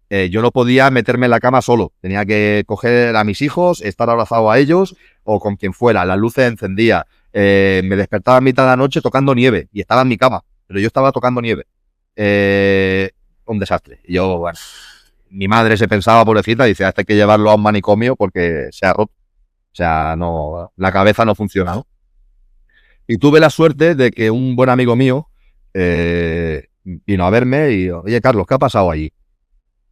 Y yo no podía hablar del tema porque a la que ponía a explicar lo que había pasado me ponía a llorar, me rompía y digo, yo... Claro, normal. Normal. Y me dijo, Carlitos, ¿no puedes hablar? Escríbelo. Y me trajo unas libretas, unos bolis y, hostia, es como si tu mente fuera un escritorio, un despacho, donde todos tus papeles están, todos tus recuerdos están encima, son papeles, y de golpe entra una ráfaga de viento y lo saca todo volando. Pues el hecho de escribir lo que te permite es volver a ordenar todas esas ideas, esos papeles, ponerlos bien. Hmm. Y es súper interesante, porque a mí me permitió entender todo mi trayecto que sin yo saberlo me había llevado a esa situación en Groenlandia. Hmm. Y eso te permite volver, primera, que el ejercicio de escribir rompe el pánico, porque tienes que pensar lo que tu mano va a escribir, con lo cual ya no estás en esa irracionalidad, sino que tu mente tiene que buscar las palabras para expresarse. Y ya no estás en pánico, entras en miedo, y el miedo es bueno, el miedo lo gestiona. Claro. Y a raíz de ahí, pues yo hablé con mis padres y dije, oye, entiendo el daño que os he hecho, yo ya no hago más supervivencia nunca. Ya está. O sea, cuelgo las botas, me dedico a otra cosa y ya está. Y fue mi madre la que me dijo, mira, hijo, yo ya llego a un punto donde entiendo que tú te vas a morir haciendo esto. Es lo que te gusta, es lo que disfrutas, eres muy bueno explicando, eres muy bueno ayudando a la gente después con eso que aprendes. Yo sé que tú te vas a morir haciendo eso. No lo dejes. Y a raíz de ahí salió Siberia. Se hizo Siberia el año siguiente. Y esa es la historia de Groenlandia. Pues vaya historia, ¿eh? O sea, yo estoy ahora mismo flipando, pero muchísimo. O sea, es que todo lo que has dicho, todas las sensaciones, esto que se suele decir mucho, que lo has dicho también, el tema de que cuando estás a punto de morir, que te pasa la vida por la cabeza y tal, fíjate lo que has dicho, me ha parecido no solamente curioso, sino súper interesante el hecho de... ¿Sabes qué me recordó eso? La película de Cuento de Navidad, de Scrooge, cuando viene el fantasma de las Navidades pasadas y entonces te lleva como a tu pasado y te ves tú a ti mismo, ¿sabes? Me vino un poco el flash a esa película por lo que por lo que me comentaste, ¿no? Por lo que viviste y tal, y es como un poco eso, ¿no? Al final estás allí, estás viviendo y viéndote a ti mismo haciendo algo que quizás en ese momento no lo viste de la forma en que lo viste y lo reviviste luego, ¿sabes? Y aprendiste de ello. Claro, pero el punto es que no te puedes culpar por lo que hiciste en su momento, porque en ese momento, con las herramientas que tenías y la emoción que tenías, hiciste lo que hiciste. A todo lo pasado todo el mundo es valiente, es decir, yo ahora con la mente fría, sí que pienso, oye Carlos, pues aquello no tenías que haberlo hecho, tenías que haber hablado diferente, haber hecho... Claro, ahora... Pero en aquel momento yo estaba en pánico puro, yo estaba en una depresión y no estaba bien. Entonces, no te puedes culpar por eso. Entonces, claro. Pero claro, cuando tú te estás viendo haciéndolo, amigo mío, cuando tú te ves chillándole a tu madre, claro. Madre mía, chaval, te arranco la cabeza. O sea, ¿cómo se te ha ocurrido? Pero además, yo en mi vida le he levantado la voz a mi madre, pero sabes de decir, mamá, déjame en paz. Eso a mí no se me ocurriría en la vida decírselo a mi madre. Pues verte diciéndole eso a tu madre y ver la cara de pena de tu madre y tú le estás viendo lo que tú le estás haciendo a tu madre, chaval. O sea, yo decía, madre mía, te quiero matar ahora mismo, ¿no? Y tú verte ahí y decir, ahora entiendo el dolor que yo he ocasionado en mi casa. Yo necesito pedir disculpas, o sea, disculparme con mis padres o con mi familia de decir, oye, tío, que no era consciente de lo que estaba haciendo en ese momento y lo siento. O sea, siento haber hablado mal, siento haber dado la espalda, siento haberme alejado. Entiendo que vosotros me intentabais ayudar y que yo toda esa ayuda la veía como que os metíais en mi vida y que yo no quería que estuvierais ahí. Es decir, te vuelves consciente de muchas cosas que has hecho. Sí. Y es muy doloroso. Claro. Es muy fuerte, ¿no? Porque el cuerpo, el cerebro humano o el ser humano como tal, al final te ha forzado como a pensar en eso para como quizás sacar un poco de fuerza de en plan, no, yo tengo que volver porque tengo que, ¿no? Lo que dices, ¿no? De me tengo que disculpar con fulano o con fulana o, ¿sabes? Es una pasada. Es muy fuerte, es brutal, ¿eh? Esto que cuentas es brutal. Intenta darte el motivo para que no te rindas, para un poco más. Sí. Uf, no me quiero imaginar a tu madre lo que estaría pensando en ese momento también, viendo ese puntito mientras se movía o no se movía o lo que sea, a tus padres, ¿sabes? Tu familia. Debe haber Hemos sido... hablado más de una vez y llegamos al pacto de no se habla más ya de ese tema. Porque tú te sientes muy mal por haberlo hecho mal, y ellos se sienten mal porque te lo están explicando y ver cómo tú te sientes por haber ocasionado eso, ¿sabes? Entonces se lleva a un pacto de decir, ese tema no se toca más ya en casa. Y ahora ya lo del, si hicieras otra travesía o lo que sea, ya lo del puntito ya no lo harías, ¿no? Me imagino. Sí, de hecho, lo que te explicaba, Siberia fue al cabo de un año y fui con el puntito en la espalda igual. Ah, lo hiciste. Sí, porque mi madre, eso sí que no me lo perdona. Ella tiene que poder saber dónde yo estoy en cualquier momento. Claro. Por lo menos eso. Ahora sí que puedo hacer con el último que tengo es, yo puedo mandarle un mensaje a casa a mi madre y decirle, mamá, estoy bien. Entonces, cada vez que hago un viaje, cada X horas, yo una vez al día mando un mensaje de todo correcto, todo ok. Entonces ya la mujer está más tranquila. Hombre, por lo menos. Hostia, es muy fuerte, ¿eh? Es muy fuerte todo lo que has contado. Déjame recuperar un poquito ahora la cabeza para ver por dónde íbamos, porque tenía aquí un montón de preguntas, pero hemos hablado de cosas tan fuertes que ya se nos ha ido muchísimo tiempo. Te lo juro, estoy flipando muchísimo, ¿eh? O sea, es que esto que has contado es para vivirlo, ¿eh? Creo que nadie sabe lo que es hasta que lo vive. De hecho, no he vuelto a hacer ningún viaje en solitario más. O sea, hice Siberia para quitarme el miedo de Groenlandia y no he vuelto a hacer ningún viaje más en solitario. Siempre los hago con clientes, llevo clientes, pero en solitario, tan duro, no he vuelto a hacer ninguno más. Vale, hay una frase que tengo entendido que dices que el miedo es una herramienta, ¿no? Para ti el miedo es una herramienta. Sí. ¿Cómo se afila esa herramienta? Entendiendo, el problema es que nos educan muy mal. Nos educan que el miedo es de cobardes, no hay que tener miedo, no fear. Todo lo bueno está detrás del miedo. No. El miedo es una herramienta espectacular. El miedo te dice dónde vas a fallar. ¿Sí? Si yo me tengo que pegar contra un tío muy grande, mi miedo me va a decir, hostia, ese tío sabe pelear, tú no sabes, te saca 20 kilos, de la primera hostia te va a matar. Con lo cual, ¿qué hago? Entendiendo que la problemática es que si yo llego a los golpes seguramente no salga bien, ¿qué hago? Busco otras estrategias. Hablo con la persona, oye tío, me he equivocado, buscas un punto de huida. Es decir, te está dando la información para intentar evitar esa amenaza. Si yo no escucho eso, ¿a dónde voy? Es fácil. Yo, por ejemplo, como tú, yo tengo 2 hijos. El miedo es el que te dice, cuando tú vas a emprender un negocio, cuando dices, yo tengo mi trabajo, dejo de trabajar y me monto mi empresa, tal. Oye, y si hasta que no cobres tienes dinero para que tus hijos no pasen hambre, ¿tú cómo lo llevas? ¿Sabes? O sea, porque en las redes sociales es, si sueñas puedes lograrlo, ¿no? Y la misma, oye hijo, ¿cómo se nota que no tenéis ninguno hijos, Porque cuando uno tiene a su espalda la carga de decir, mis hijos tienen que comer, yo no puedo fallar en pagar mi hipoteca, ni mi factura, ni la luz, ni el agua, ni el gas, ya no eres tan valiente.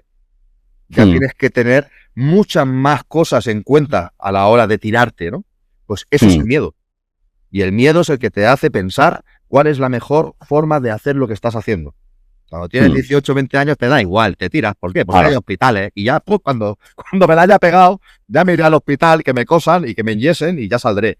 Cuando ya eres mayor, el miedo es precisamente el que te dice, acuérdate que te caíste, que te abriste la cabeza, acuérdate que todo esto ha pasado y no queremos que se repita, ¿no? Entonces para mí el miedo es una herramienta espectacular. Hay que aprender a escucharlo, hay que aprender a entender, a romper un poco el ego de decir, yo puedo meterme en un desierto a las 8 de la mañana y no pasa nada, y decir, sí que pasa, idiota, te vas a morir.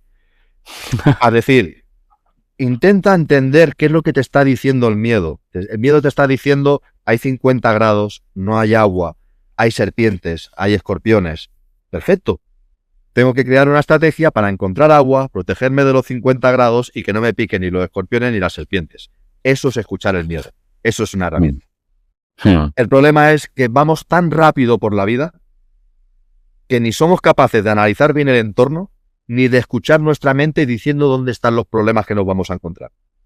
Cuando tú aprendes a tener esa calma dentro, yo siempre digo que la calma me da precisión, la precisión me da velocidad. Si yo tengo la capacidad de analizar bien la situación que tengo delante, el entorno que tengo delante y entender la problemática, la solución sale así. Si en vez de eso no escucho, simplemente voy para adelante como el tonto motivado, voy a ir pegándome hostias y voy a hacer lo mismo 10 veces hasta que encuentre una forma de salir de ahí.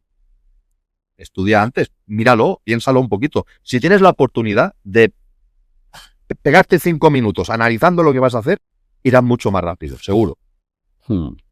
Totalmente de acuerdo. ¿Nos puedes explicar ahora el tema de parepia? O sea, por ejemplo, con un ejemplo real, se puede entrenar ¿cómo lo llevarías a la vida cotidiana, por ejemplo? A todo. Parepia es para, respira, piensa y actúa. Para es detén la inercia. Vuelvo a lo mismo. El tonto motivado a las 8 de la mañana entrando al desierto. Vuelvo a lo mismo. La persona, tu hija enfadada con el mundo gritando. Tu pareja enfadada contigo gritando. Tu jefe enfadado gritando. Detengo la inercia. ¿La inercia cuál es? Yo me enfrento. Tú a mí me gritas, yo te grito. Tengo la inercia. Respirar, respiración consciente. ¿Qué hago? Rompo el efecto túnel. Me concentro cómo entra el aire, cómo lo retengo, cómo salgo. Nuevamente, yo lo que hago es un 6-6-6. 6 segundos de inhalación, 6 segundos dentro, 6 segundos de sacar el aire. Simplemente con eso ya ha roto el efecto túnel que tenías contra la amenaza, ya no está. Es una técnica que usan los militares, los policías, lo usa todo el mundo para romper el efecto túnel. Amigo. Piensas, ¿qué está ocurriendo? ¿Por qué me está gritando? Igual la ha liado. Igual he hecho algo, ¿sabes? Para enfadarla. Igual está gritando porque no tiene más herramientas para gestionar lo que está ocurriendo. Igual claro. Me llevo mal con mi padre, pero no entiendo que a mi padre lo han educado de esa manera y que no sabe ser de otra manera y que me corresponde a mí, que tengo más herramientas, entenderlo y gestionarlo. Por tanto, pienso qué está ocurriendo, por qué está pasando eso. Creo la estrategia para hacerlo mejor y por último actúo. El gran problema es que normalmente actuamos, pensamos que la hemos liado, sopla que vámonos, ¿no? Y no, tío, dale la vuelta. Respira, piensa, actúa. Es decir, en cada situación tienes que tratar de entender qué está sucediendo y sacarle el máximo partido posible a todas tus herramientas para gestionar esa situación. Ya lo irás viendo. Para mí, mi mayor experiencia en parepia es mi hija. Mi hijo es un pan bendito. Es el ser más noble y más bueno que hay en la faz. Y mi hija es mujer, ¿vale? Con lo cual, los hombres somos muy simples. Los hombres somos muy simples. Las mujeres son mucho más complejas a nivel pensamiento y a nivel emocional son 1000 veces más complejas. Sí. Y el aprender cuando te viene, bueno, porque se ha peleado con la amiga, con no sé quién, con no sé cuántos, tal y tal, y te vienen furruñar, bueno, respiras, a ver, hija, tranquila, ¿qué ha pasado? Tal, y entonces ves que la haces hablar, haces que ella busque las palabras para explicar, con la cual la sacas del pánico, empieza a explicarte la situación y ella sola entiende la solución. Si tú no tienes nada, tú solamente le has dicho, a ver, hija, explícame. Pero fíjate, el a ver, hija, explícame ha solucionado toda la situación. Sí. Cuando la ves gritando, tú también entras en el grito, eso es fuego, gasolina, gasolina, gasolina. Tal cual.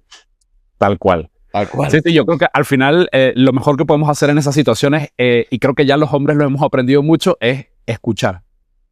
Simplemente cuéntame qué ha pasado. Exacto. Te sientas y haces que escuchas y ya está. De vez en cuando asientes, ajá. Exacto. Y si ves que se pone mal, te haces el muerto, finges un infarto y ya. Que venga la ambulancia y te saque de ahí, ¿sabes? Exacto. Oye, y cuando por ejemplo, ya tema ya más negocio, ¿no? Cuando te llaman de una empresa grande, por ejemplo, para tema de cursos y todo esto, ¿qué problema crees que intentan resolver o qué es lo que intentan llenar con el curso? ¿Qué es lo que intentan? Sobre todo es mucho el aspecto del pánico, de cuando las cosas se tuercen, cómo aprender a estabilizar, a calmar, a analizar el mercado. También me llama mucho por tema de análisis, pero sobre todo a nivel personal y a nivel equipo, a aprender a que las personas vean al otro, entiendan por qué el otro está nervioso, aprendan a aplacar esa emoción, aprendan a gestionarse ellos mismos emocionalmente también dentro de cualquier situación crítica, sobre todo el tema del estrés. El tema de aprender a calmarte en mitad de cuando todo se va al carajo, que tú estés con la sonrisa diciendo tranquilo y vamos para allá. Y vamos a crear estrategias nuevas, venga. Y no te bloqueas y tiras para adelante. Sobre todo para eso, para aprender a gestionar mucho a nivel mental. ¿Alguna experiencia así graciosa o anécdota que puedas contar que sin decir quién, ¿sabes? Pero que puedas... Mira, para una empresa muy, muy famosa que se dedica a... es que no quiero decir el nombre de la empresa. Bueno, se dedica a hacer auditorías de otras empresas muy grandes. Vale. Y te vienen un grupo grande de unas 15 personas. Muchos son socios junior que están empezando, que tal, que cual, con los socios más antiguos que quieren ver cómo se posicionan los equipos. Una vez los metes en estrés, quieren ver quién es el líder natural, quién se posiciona delante de quién se bloquea y tal. Nos trajeron un grupo de 15 personas, despidieron a 13 al acabar. ¿Qué dices? Madre mía, menuda purga, ¿eh? Sí, porque empezaron a echarse las culpas los unos a los otros en mitad de una actividad donde nosotros generamos el estrés precisamente para ver cómo se desarrolla y cómo actúa cada uno, y se generó una situación donde todos empezaron a culparse a los unos a los otros. Sí. Y realmente solo 2 dijeron, que el problema ya está, tío. Hay que buscar una solución. El problema no vas a quitarlo. El problema está en el pasado. Y ahora del pasado hay que moverse hacia el futuro. Pues, ya te digo, cayó el 90% del equipo. Madre mía. Pero está bien, porque realmente eso ahorra mucho dinero. Porque tú estás formando, a la larga. Claro, tú estás formando a unas personas que a la larga no saben cómo gestionarse emocionalmente cuando todo se complica. Sí. Entonces, claro, al final sí, es una actividad de impacto que genera un estrés para tú conocer cómo funciona esa persona bajo estrés. Para eso me has contratado, ¿no? Pues claro. De esa situación concreta, el 90% se fue al carajo. Hostia, tío. Qué fuerte, ¿eh? Sí, qué fuerte. Es muy interesante. Dice mucho bueno, en cuanto a baremo de, si lo llevamos a tema estadístico, hostia, sí, de la gente que trabaja en las empresas y tal, o sea, dice mucho, ¿no? Sí, porque además te das cuenta de qué persona ha convivido un poquito con la incomodidad y sabe salir hacia adelante cuando las cosas se complican, y ves a aquellas personas que no han sufrido incomodidad en su vida, que han salido de hacer una carrera con unas notas espectaculares, pero que realmente cuando les aprietas un poco la oreja, que digo yo, rompen. O sea, no saben descifrar la situación y se rompen, o sea, se hunden absolutamente. Claro.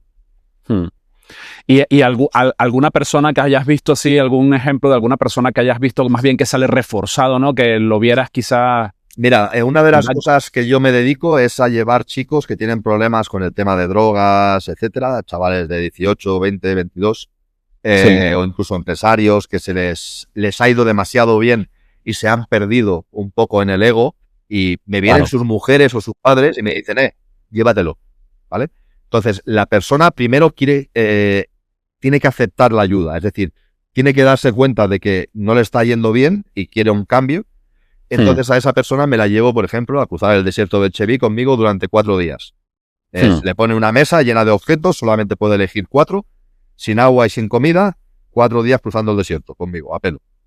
La estrategia es suya, yo le doy un walkie-talkie y un silbato, y pasa lo que sea, tocas el silbato, enciendes el walkie, me dices qué pasa y yo te soluciono a 100 metros de distancia, o si veo que no solucionas, me acerco, te pongo más o menos correcto y ala, a seguir caminando. Y es espectacular. O sea, el hecho de cruzar un desierto sin agua y sin comida a 50 grados. Imagínate el nivel de autoestima cuando sales de ahí. Pero es que además, en mitad del desierto, se rompen. Es decir, llega a un punto donde no hacen bien las cosas, se encadenan errores, el físico no aguanta, haces un Walking Dead, que se llama, es un zombie, ya llega a un punto que no ves dónde pisas, y sigues como si estuvieras desmayado, vas andando, ya en un nivel de inconsciencia casi. Y yo he visto bastante gente romperse de decir, me estoy muriendo, y yo decirle, vale, te mueres ahora mismo. Tienes una llamada, ¿a quién quieres llamar? A mi madre. ¿Quieres llamar a tu madre que tú le estabas robando dinero para droga o la has chillado, le has pegado, le has hecho algo? ¿Tú quieres llamar a tu madre? ¿Tú crees que tu madre va a querer hablar contigo? Sí, porque mi madre me quiere, y ahí empieza a dar la vuelta. Y ahí es cuando tú le dices, vale, venga, ponte de pie. Toma un poquito de agua, cálmate. Venga, ahora, ¿ves? Esto lo estaban haciendo mal, esto también, tienes que hacerlo de esta forma, ¿lo entiendes? Sí, ponte de pie y camina. Pum, pum, pum, y lo sacas del desierto. Sí. Una vez salen del desierto, les das una libreta y son 24 horas en silencio, donde él tiene que escribir todo lo que tiene en la cabeza. Normalmente le escriben una carta a la madre, una carta al padre, me parece bien. Y una vez pasan 24 horas, empiezas a hablar con él y empiezas a darle forma a todo lo que ha ocurrido allí dentro. Claro, cuando tú llegas aquí, el cambio es espectacular. Claro. Además, cuando lo hacemos con chicos, después se hace un seguimiento, se le intenta buscar salida laboral, se le hace todo un seguimiento donde la persona pues tiene que levantarse a las 5 de la mañana, tiene que ir a andar 5 o 10 kilómetros, tiene que leer, no puede ir con las mismas compañías que iba antes, se le busca trabajo precisamente para que esté ocupado durante todo el día y no vuelva a caer en las mismas cosas. Es decir, Claro. se hace toda una terapia, por así decirlo, donde a esa persona se le refuerza para que salga del tema de las drogas. Hostia, qué bien, ¿eh? O sea, es brutal. O sea, una forma brutal de hacer que la gente reconduzca su vida. O sea, Claro, es yo brutal. lo visualizo un poco como lo que a mí me pasó en Groenlandia, ¿no? A mí Groenlandia fue un bofetón de decir, hostia, ahora me he dado cuenta de muchas cosas que no estaba haciendo bien, de muchas cosas que yo había hecho por no estar yo bien, ahora me doy cuenta, lo entiendo, me quiero volver a meter otra vez a hacerlo bien. O sea, es como si te dicen, si te fueras a morir en 48 horas, en 2 semanas, ¿qué harías diferente? ¿Todo? Pues yo te llevo al punto donde tú crees que te vas a morir y te digo, vale, ¿y ahora qué quieres? Venga, pues yo te levanto, te reconfiguro, venga, te arreglo un poco la ropa, te quito el polvo, te doy un poquito de agua, y venga, tío, que nos queda un día o nos queda 2 días para salir, dale caña.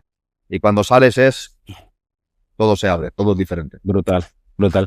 ¿Y alguna vez has tenido algún alumno así que haya venido muy sobrado, sabes, qué sé yo, que haya venido medianamente entrenado, que se creyera que Mira, que lo sabía todo? lo bonito del desierto, por ponerte un entorno, es que te pone en tu lugar a los 20 minutos.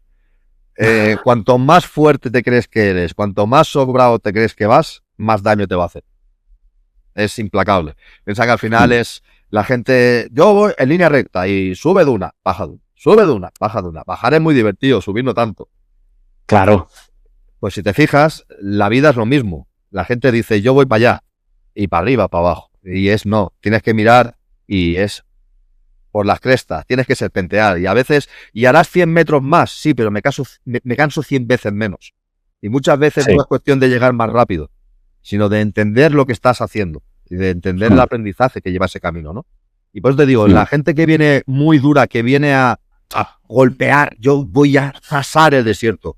No se trata de pasar el desierto, se trata de aprender qué es lo que te tiene que enseñar el desierto. Entonces, no es una cuestión de ganar. Aquí nadie gana, aquí se viene a aprender. Ese es el punto. Claro. Oye, y ahora te quiero preguntar, por ejemplo, con todo esto de la supervivencia extrema y tal, ¿tienes alguna especie de EDC? ¿Sabes lo que es el EDC, no? Bueno, creo que sí. Por supuesto que debes de saber lo que es el EDC, el Everyday Carry, ¿no? El que llevo encima constantemente. ¿Tendrás algún EDC así a nivel urbano o...?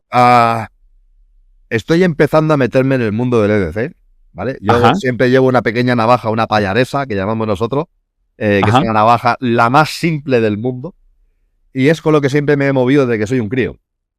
Ahora que soy más grande, más pijo, por así decirlo, que no tenemos más dinero para gastar en juguetes, pues sí, que llevas tú pues un aspiderco, pues sí que llevas algunas pequeñas herramientas en la mano y tal, pero soy muy, muy, muy básico. O sea, soy una persona prefiero, es decir, yo pienso que me obligo siempre a llevar máximo 3-4 objetos a donde vaya. Ya sea al Amazonas, al desierto, a Siberia, 3-4 objetos, porque me encanta la idea de tener que improvisar continuamente con lo que tengo a mi alrededor. Yo siempre digo que si tú llevas una tienda de campaña, ya no te obligas a buscar, a tener en la mente la configuración cuando llegas a un sitio de cómo me voy a hacer el refugio. Claro. No, me tengo que hacer una cuerda. Si llevo cuerda, ya no vas a trenzar una cuerda. Si llevo un mechero, ya no me voy a obligar a buscar una yesca perfecta para el fuego por fricción. Entonces, siempre me gusta, ya te digo, la improvisación para mí es máxima, siempre, en estado puro. Y habilidades así que tú creas que, por ejemplo, cualquier persona como yo, o sea, en plan que no estamos metidos, que no somos, no estamos metidos en esa supervivencia extrema o no estamos todo el tiempo en el monte o lo que sea, ¿crees que deberíamos de aprender o conocer? Primeros Lo auxilios. básico. Primeros auxilios. Primeros auxilios, ¿verdad? Eso es el ABC. Es decir, que tú seas capaz de mantenerte con vida a ti y a los que tienes alrededor, eso es la máxima en supervivencia. No te mueras. Entonces, que tú sepas parar una hemorragia, sepas que si alguien se atraganta, hacer una maniobra de Heimlich, una RCP. Para mí, el nivel básico y prioritario, primeros auxilios. Apúntate a un curso de la Cruz Roja, de lo que sea, y aprende primeros auxilios a fuego. Y una vez sepas primeros auxilios a fuego, nos vamos si quieres y yo te enseño a hacer un fuego. Pero primeros auxilios, eso tienes que tenerlo sí o sí. Sí, yo siempre tengo eso en la cabeza, ¿no? De el tema de primeros auxilios he comprado alguna guía o lo que sea, pero yo digo, no, es que esto así no. Esto tengo que ir a algún sitio y que me enseñen, pero bien. Correcto. Porque yo creo que es básico. O sea, poder saber cómo suturar, cómo parar una hemorragia, cómo, ¿sabes?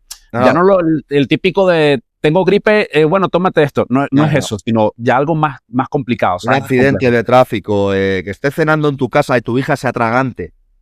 Claro. Que no sepas hacer una maniobra de Heimlich, te vas a suicidar, porque, o sea, tú imagínate que tu hija se te muere delante tuyo por tú no saber sacarle eso. O sea, para mí es primordial. O sea, mi hijo, he tenido que hacerle 3 veces la maniobra de Heimlich en mi casa. Porque el cabrón se pone a comer, se mete una uva, con 3 años se metió una uva, se atragantó, maniobra de Heimlich. Con 5 años se atragantó con un trozo de Frankfurt. Vino lila, cianótico ya, a donde yo estaba, me tocó el brazo y me dijo, no respiro. Yo, la madre que lo parió, ¡pop! Lo saca. Y la última fue con 10, 11 años, con un trozo de carne que también se me atragantó y me vino lila. Ostras, tío. O sea, que ni yo lo vi, sino que él se levantó de donde estaba, me tocó el brazo y me dijo que no estoy respirando. Imagínate que no sabes hacer una Heimlich, tío. La desesperación que tienes que tener. Entonces, para mí, primordial, básico, sí o sí, iros a la Cruz Roja, a cualquier hospital y preguntar, oye, si quiero aprender primeros auxilios, ¿sabes dónde se hacen cursillos? Y os van a informar. Ya no digo de venir conmigo, no. Claro. Primordial, primeros auxilios. Una vez ya lo tengas por mano y sepas funcionar, entonces vamos a hacer supervivencia y nos vamos donde quieras. Porque piensa que nosotros en la escuela hacemos primeros auxilios sin material. Aprender a hacer un torniquete sin torniquete, aprender a parar una hemorragia sin material quirúrgico, es decir, sin un botiquín, improvisando con lo que tengas alrededor. Pero lo básico tienes que tenerlo. O sea, el tener la formación en primeros auxilios, siempre. Sí, totalmente de acuerdo. O sea, yo lo tengo entre ceja y ceja, siempre digo, hostia, tengo que buscar. Lo que pasa es que al final el tiempo es que la vida se me va trabajando y con 1000 historias y al final el tiempo no da para todo. Te quería preguntar también, bueno, ya ahora que estamos hablando de tema de cursos y todo esto, cuéntanos un poco cómo son tus cursos, cómo los tienes publicitados, creo que en tu página web, si no me equivoco, los pondré también aquí en la descripción del vídeo para que la gente los vea, pero cuéntanos un poquito tú sobre tus cursos, cómo... Mira, tenemos el curso básico, que es de fin de semana, nivel básico, es decir, sí que se busca un poquito, se aprieta un poquito las tuercas, pero es accesible a todo el mundo, pienso... Incluso vienen padres con niños de 10, 12 años, menos de 10, ya es más complicado. Pero es muy adaptable, es decir, el nivel lo vas a poner tú. Yo no te doy agua ni te doy comida en todo el fin de semana, pero tú me dices, oye, tengo sed, yo te doy agua, oye, tengo hambre, yo te doy comida, pero es para que aprendas a jugar un poquito con las sensaciones, con la incomodidad, con el frío, etcétera. Luego tenemos el avanzado, ya son 3 días, 4, depende de la zona a la que vayamos, ahí ya se mete más caña. Ahí sí, que ya te mojo, vamos a buscar tema de hipotermia, tema de primeros auxilios, movimiento de personas, aprender a gestionar el tema del sueño, bueno, es bastante más complejo. Y luego están los extremos, que ese ya es donde te llevo a cruzar el desierto, al Amazonas, etcétera. O sea, ya son viajes donde te sumerges en un entorno muy complejo, donde tienes que aprender a moverte allí. Y como también tenemos mucho público de lugares lejanos, piensa que a la escuela ha venido gente de Argentina, de Estados Unidos, de diferentes partes de Europa. Pero sí que es cierto que tenemos bastante alcance a nivel YouTube y a nivel redes sociales. Y lo que estamos ahora trabajando, que espero tenerlo pronto, es toda una formación que se puede hacer online, donde se va a ver pues todo el tema de primeros auxilios, todo el tema de técnicas de supervivencia, pero también mucho trabajo a nivel mental de cómo tienes que prepararte y cómo trabajar en cualquier día de tu día a día, ¿no? Estás en una cafetería, pues oye, me centro, veo dónde está la salida de emergencia, dónde está la ventana, dónde está la puerta, si alguien se hiciera daño, cómo tengo que reaccionar, si hubiera lo que sea. Entonces siempre es esa preparación a nivel mental que te ayuda a ir tan rápido cuando pasa algo. Y estos cursos son, hay cursos para empresas, o sea, exclusivos para empresas y otros para gente en plan individual, o sí, van Correcto. separados, ¿no? Es decir, nosotros tenemos nuestros cursos para las personas que les gusta la montaña, bomberos, militares, etcétera, y luego para empresas tenemos pues su plantel donde hay team working, hay trabajo para crear equipo, team buildings, etcétera. O sea, son apartados separados. Vale, perfecto. Bueno, te voy a hacer ahora una serie de preguntas, ¿vale? Será una especie de ronda relámpago y tú me vas contestando lo primero que te venga a la cabeza, ¿vale? De acuerdo. ¿Selva, desierto o hielo? Desierto. Desierto. Ya me esperaba esa respuesta, ¿eh? Vale. ¿Animal al que más respetas de la naturaleza? ¿Al que más miedo le tengo? Sí, al que más respetas, sí, al que más miedo al humano. Al humano. ¿Y al que más te gusta? Tejón melero. Es mi animal favorito. Hostia, qué específico, ¿eh? Sí, es un animal que me encanta. Y luego el pulpo, es mi segundo animal favorito. Hostia, muy inteligente el pulpo. Muy inteligente. Sí. ¿Más peligroso, exceso de confianza o total falta de acción? Total falta de acción. ¿Qué te da más miedo hoy? ¿La naturaleza o el ser humano? Creo que lo has contestado prácticamente hace un momento. Termina la frase. Sobrevivir no es solo seguir vivo, es aprender a vivir. Muy buena la respuesta. ¿Una frase, un libro o una película que quieras recomendar a la audiencia?